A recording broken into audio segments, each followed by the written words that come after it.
नमस्कार, आप देख रहे हैं हरिभूमि टीवी। फरीदाबाद में एक दिन पहले 2900 किलो खतरनाक विस्फोटक की बरामदगी के बाद ही पुलिस और सुरक्षा एजेंसियों की चिंता बढ़ गई थी।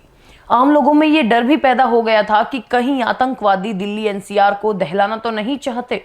दुर्भाग्यवश शाम होते होते राष्ट्रीय राजधानी दिल्ली में एक कार में हुए भयानक विस्फोट ने इस आशंका को हकीकत में बदल दिया। लाल किला मेट्रो स्टेशन के पास हुए इस कार ब्लास्ट ने देश की राजधानी को दहला दिया, जिससे पूरा देश स्तब्ध है। रविवार शाम हुए इस धमाके में अब तक 9 लोगों की मौत हुई और 20 लोग घायल हुए।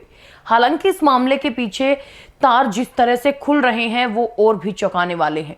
जांच में सामने आया है कि ये कोई साधारण विस्फोट नहीं बल्कि एक फिदायीन आतंकी हमला हो सकता है। सबसे बड़ी बात यह है कि इस साजिश का कनेक्शन देश के उस पढ़े लिखे तबके से जुड़ा है जिन पर हम भरोसा करते हैं, यानी डॉक्टर्स से। कौन है ये 4 डॉक्टर्स, इनका धमाके से क्या रिश्ता है और हरियाणा के किस अस्पताल से जुड़ रहा है ये खूनी नेटवर्क? यही वो सबसे बड़ा सवाल है जिसका जवाब सुरक्षा एजेंसियां तलाश रही हैं। तो आइए जानते हैं क्या है पूरा मामला। 10 नवंबर 2025 की शाम 6:52 ये वो समय था जब लाल किला मेट्रो के पास एक हुंडई i20 कार में भयानक धमाका हुआ। चश्मदीदों के मुताबिक जमीन कांप उठी और चारों ओर अफरा तफरी मच गई। ये कार धमाके से करीब 3 घंटे पहले सुनहरी मस्जिद के पास पार्क की गई थी। दिल्ली पुलिस की स्पेशल सेल ने जब जांच शुरू की तो शुरुआती सुरागों से यही शक गहरा गया कि ये एक फिदायीन आतंकी हमला है। इस शक को और बल तब मिला जब धमाके से ठीक पहले जम्मू कश्मीर और फरीदाबाद पुलिस ने एक जॉइंट ऑपरेशन में बड़ा खुलासा किया। इस हमले की टाइमिंग को समझने के लिए हमें कुछ दिन पीछे जाना होगा। 10 नवंबर की सुबह ही पुलिस ने जैश ए मोहम्मद और अंसर गजवात उल हिंद से जुड़े एक इंटरस्टेट आतंकी नेटवर्क का भांडाफोड़ किया।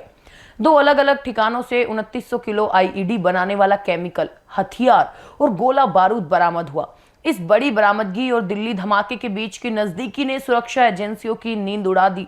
लेकिन सबसे हैरान करने वाली बात यह है कि इस पूरी साजिश में कई ऐसे शख्स पाए जो पेशे से डॉक्टर हैं। आइए समझते हैं ये डॉक्टर्स कनेक्शन क्या है। इस नेटवर्क का पहला सिरा जुड़ा कश्मीर से। अनंतनाग मेडिकल कॉलेज में कार्यरत डॉक्टर आदिल अहमद राठर को जम्मू कश्मीर पुलिस ने गिरफ्तार किया। डॉक्टर आदिल के कॉलेज लॉकर से पुलिस को AK-47 राइफल मिली। जांच में सामने आया कि उसका सीधा संबंध जैश ए मोहम्मद और अंसर गजवात उल हिंद से जैसे आतंकी संगठनों से है। दूसरी अहम गिरफ्तारी 7 नवंबर को हरियाणा के फरीदाबाद से हुई।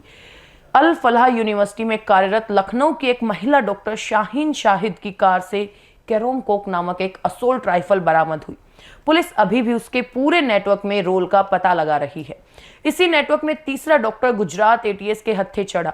हैदराबाद का रहने वाला और चीन से पढ़ा डॉक्टर अहमद मुहियुद्दीन सैयद रिसीन नाम के बेहद जहरीले जहर को तैयार कर रहा था, जो अरंडी के बीजों से बनता है। उसने दिल्ली के आजादपुर मंडी और लखनऊ के RSS कार्यालय जैसी भीड़ भाड़ वाली जगहों की रेकी भी की थी।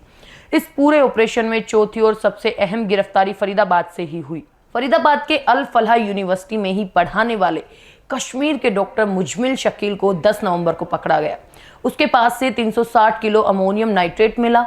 फिर मुजमिल के ही दूसरे ठिकाने से 2563 किलो यानी कुल मिलाकर 2900 किलो से ज्यादा विस्फोटक बरामद हुआ। पुलिस के अनुसार डॉक्टर शकील प्रतिबंधित संगठन जैश से जुड़ा है और पहले श्रीनगर में आतंकी पोस्टर लगाने में भी शामिल रहा है। ये डॉक्टर भी अल फलाह यूनिवर्सिटी फरीदाबाद से जुड़ा है, जहां से महिला डॉक्टर शाहीन शाहिद की भी गिरफ्तारी हुई थी। अब आते हैं सीधे लाल किले के पास ब्लास्ट हुई हुंडई i20 कार पर। जांच एजेंसियों के मुताबिक ये कार दक्षिण कश्मीर के पुलवामा निवासी डॉक्टर उमर मोहम्मद के नाम पर रजिस्टर्ड थी, जो धमाके के समय कार में मौजूद था। इन गिरफ्तारियों से ये साफ हो गया है कि आतंकी संगठन अब देश के प्रतिष्ठित और शिक्षित वर्ग में अपनी जड़ें जमा रहे हैं। सफेद कोट की आड़ में ये लोग न केवल हथियार जुटा रहे हैं बल्कि खुद जहरीले केमिकल और विस्फोटक तैयार कर रहे थे। शिक्षा का उपयोग अब देश के खिलाफ वाले काले कारनामों के लिए हो रहा है, जो देश की सुरक्षा के लिए एक बड़ी चुनौती है। आतंक के इस सफेद पोश नेटवर्क का भांडाफोड़ देश के लिए एक बड़ी राहत है, लेकिन साथ ही एक गहरी चेतावनी भी। इस पूरे मामले पर आपकी क्या राय है, हमें कमेंट बॉक्स में जरूर बताएं।